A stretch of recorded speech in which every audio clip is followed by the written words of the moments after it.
jajjabeessaat ergite jaalalaatiin nu gorse dhoksaaf dhibbuu haalota hiikee kan sakatta'u hafuura qulqulluudha hundumaa kan danda'u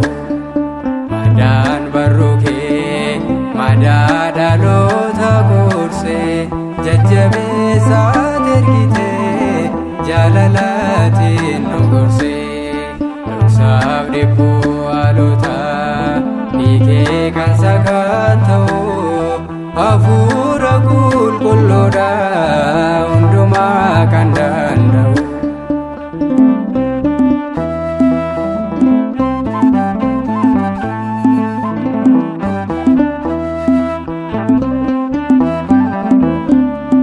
Humna baartuuta ta'ee aangoon tilmaaman qabne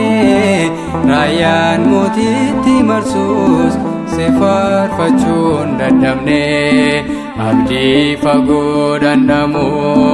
addunyaa tuffatanii miilli isaanii dadhabuus qochoo warqee uffatanii madaan barruu kee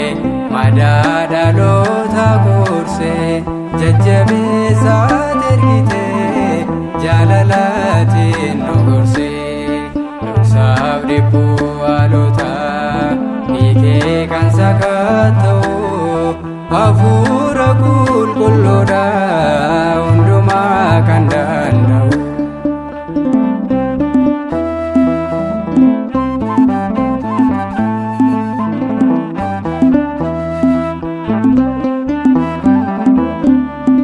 Jabaa jabaan oliitii waaqni nuti amannu foon keenyaan yoo miidhamnes tasaa lubbuun hin bannu humni nu keessa jiru dukkaana keessa ibsa addunyaan amanu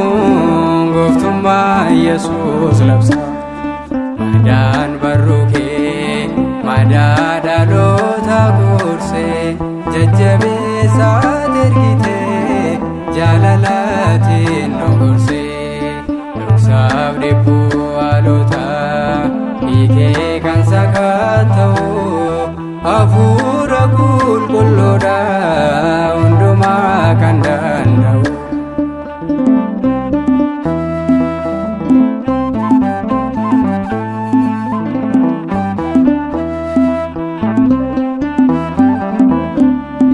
Gorsaaf qajeelchaa ta'ee afaan hundaa barsiisee fayyisuu kee amannee dhaloonni si leellisee lallaaba eebbaan guutee funcaa dhaloota ciruu namoonni kumni sadii fayyina argataniiru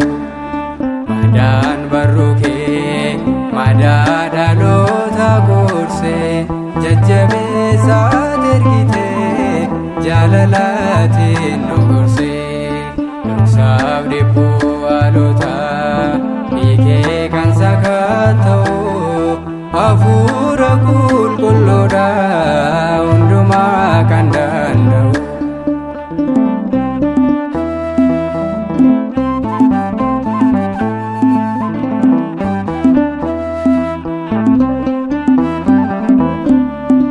Eenyuutti namanu hojii keetii waaqa koo ofii keetii barbaadde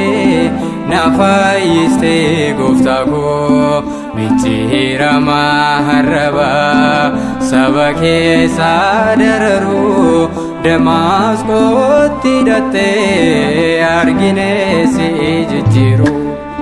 madaan barruu kee madaa dhaloota gorse jajjabeessaat ergite jaalalaatiin nu gorse dhoksaaf dhibbuu haalota hiikee kan sakatta'u hafuura qulqulluudha hundumaa kan danda'u madaan barruu kee madaa dhaloota gorse keessatti ergite jaalalaatiin nu gorse. Dhoksaaf dhibbuu haalota hiikee kan sakatta'u